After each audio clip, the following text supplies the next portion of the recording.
நாமெல்லாம் நம் தாய், தந்தை, தாத்தா, பாட்டி, உறவுகள் என அனைவருக்கும் அமாவாசை உள்ளிட்ட நாட்களில் தர்ப்பணம் செய்வோம்.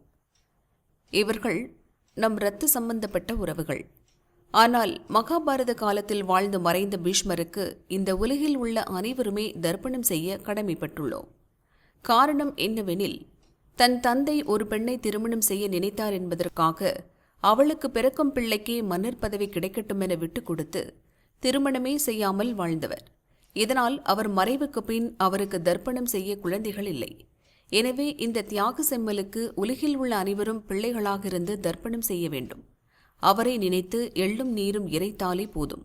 பீஷ்மர் மனம் மகிழ்வார். அவர் சாகாவரம் பெற்ற சிரஞ்சீவி. பகவான் விஷ்ணுவின் விஸ்வரூப தரிசனம் பெற்றவர். பகவானை 1000 நாமங்களால் துதித்து விஷ்ணு சகஸ்ர நாமம் என்னும் அரிய வழிபாடு நமக்கு கிடைக்க காரணமானவர். அந்த தியாகியை அவரது மறைவு நாளான இன்று நினைவு கூர்வோம்.